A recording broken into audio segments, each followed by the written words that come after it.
আমি মানসী, মানসী কিচেনে সবাইকে স্বাগত।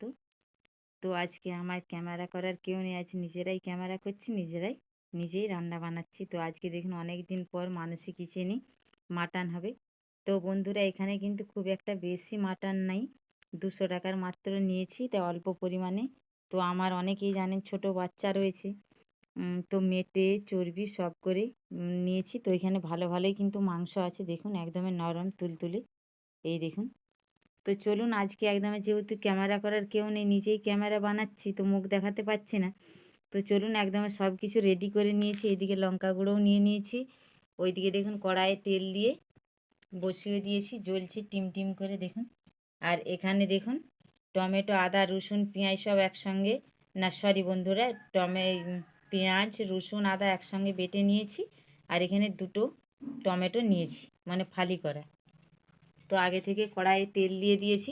তো চলুন তেলটাকে ভালো করে গরম করে নিই, তারপরে ফোড়ন দেব করে নিয়েছি। তো আজকে মটন কিন্তু উনানে রান্না করে খেতে খুব ভালো লাগে, তো আজকে আমি উনুনেই বানাচ্ছি। তো এখানে বলে রাখি, আমি মটনে কিন্তু মেটা নিয়েছি। তো মেটা মটন চিকেনে মেটা দিলে খুব একটা খেতে ভালো লাগে না, আমার ছোট বাচ্চা তাই নিয়েছি। তো অনেকে এটা নাও নিতে পারেন। তো ফোড়নে দিয়ে দেব গোটা এই জিরে, ভালো করে ফোড়ন করে নিয়েছি। তো আজকে আমি মাটনটা একদমই ঘরোয়া পদ্ধতিতে পাতলা ঝোল বানিয়ে দেখাবো। দিয়ে দেবো এবারে আদা, রসুন, পেঁয়াজের পেস্টটা।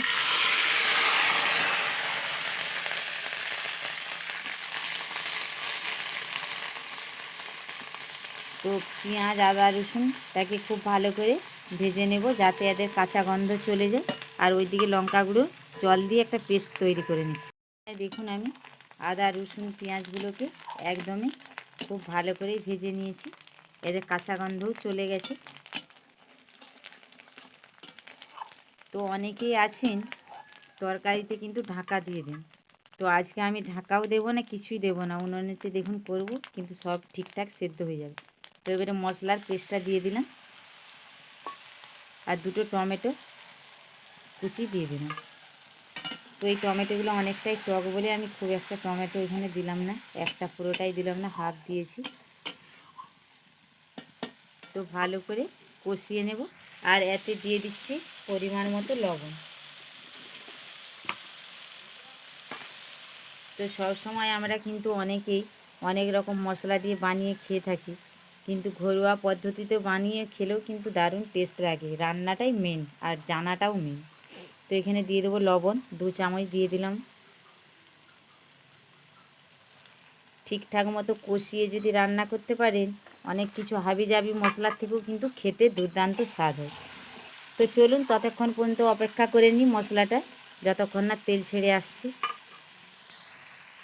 মশলা এখানে অনেকটাই তেল ছেড়ে দিয়েছে। তো দিয়ে দেবো হালকা করে চিনি, ওই কয়েক দানা আর কি, চিনি দিয়ে দিলে মাটনটা খেতেও ঝোলটা ভালো স্বাদ আসবে, আর কালারটাও হেভি আসবে, আর মাটনটা কিন্তু সেদ্ধও হয়ে যাবে। তো অনেকে আছে অনেক কিছু দিয়ে সেদ্ধ করেন, একবার এইভাবে অন্তত দেখবেন, চিনি দিয়ে খুব সুন্দর মাটন সেদ্ধ হবে। তো এখানে দেখুন মাটনটাই কিন্তু আমি লবণ হলুদ কিছু মাখাইনি, এবারে দিয়ে দেব। দিয়ে দেওয়ার পরে মাটন থেকে যা জল বেরাবে ভালো করে কষিয়ে নেব। তবে এখানে আমি একটুও কিন্তু ঢাকা চাপা দেব না। আর অনেক সময় দেখবেন তরকারিতে ঢাকা দিয়ে দিলে তেলটাও কিন্তু আসে না, রঙটাও কিন্তু কেটিয়ে যায়। তো এইভাবে আমি ততক্ষণ পর্যন্ত কষিয়ে নেব যতক্ষণ মাটনের জল বেরাবে। তো চলুন,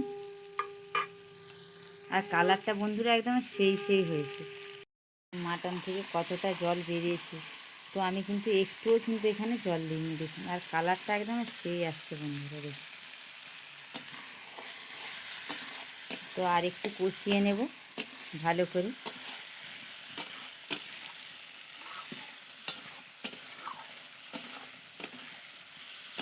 দেখুন, তো আরও 2 থেকে 3 মিনিট ভালো করে কষিয়ে নিই। আবারও 2 থেকে 3 মিনিট খুব ভালো করে কষিয়ে নিয়েছি দেখুন, একদমই মাটন থেকে একদমই তেল ছেড়ে গেছে দেখুন। তো এবারে দিয়ে দেব জল।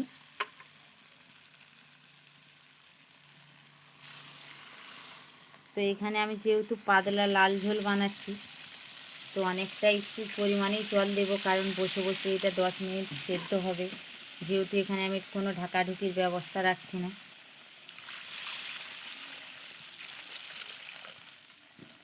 আর মাটন এমনিতেই কিন্তু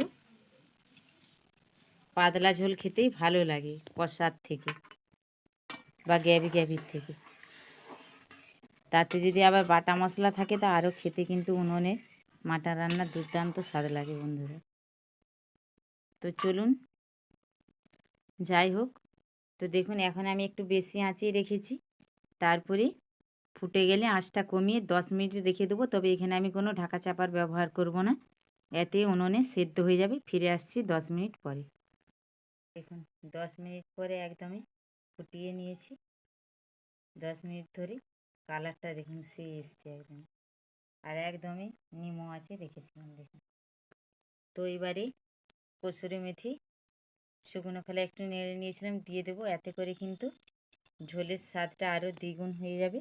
আর একটু সানরাইজের গুঁড়ো মশলা দিয়ে দেবো। তো এখানে আর আমার বাটার সময় হলো না, তাই আমি গুঁড়োটা এখানে ব্যবহার করে নিলাম, দিয়ে দিলাম। আর দেখুন আলু মাংস একদমই সব কিন্তু সেদ্ধ হয়ে গেছে। তো দেখুন একটা আলু আপনাদেরকে দেখাচ্ছি, দেখুন দেখুন একদমই। আর মাটনও কিন্তু সেদ্ধ হয়ে গেছে দেখুন। তো যাই হোক, চলুন নেমে দেখাচ্ছি যে কতটা সুন্দর, কতটা কালার এসেছে। চলুন যাই হোক, দেখুন একদমই নিয়ে চলে এসেছি, গামলিতে ঢেলে নিয়েছি। দেখুন চর্বিগুলো দেখতে দারুণ লাগছে। তো আমি বলবো মাটনের কিন্তু ওই চর্বিগুলো খেতে কিন্তু দুর্দান্ত স্বাদ লাগে মাংসতে। দেখুন কালারটা একদম সেই হয়েছে, দেখুন কাছ থেকে দেখুন। তো চলুন যাই হোক, এখানেই তাহলে ভিডিওটা শেষ করে দেব। তো আমার একদমই ঘরোয়া পদ্ধতিতে মাটনের লাল পাতলা ঝোল অবশ্যই কেমন লাগলো কমেন্টের মাধ্যমে জানাবেন। আর অবশ্যই কিন্তু আমার রিকোয়েস্ট রইল, সবাই কিন্তু দুপুরবেলায় এইভাবে বানিয়ে খেয়ে দেখবেন, খেতে কিন্তু দুর্দান্ত স্বাদ লাগে। যে খুব একটা বেশি আভিজাভি মশলা দিয়ে দিলে রান্না খেতে অসাধারণ হয়, ওইটা কিন্তু ভুল কথা। তো দেখুন, তো যাই হোক, কেমন লাগলো অবশ্যই কমেন্টের মাধ্যমে জানাবেন, ভালো লাগলে লাইক করে দেবেন। আপনারা ভালো থাকবেন, সুস্থ থাকবেন, সাবধানে থাকবেন। আবার দেখা হচ্ছে অন্য কোনো রেসিপি নিয়ে।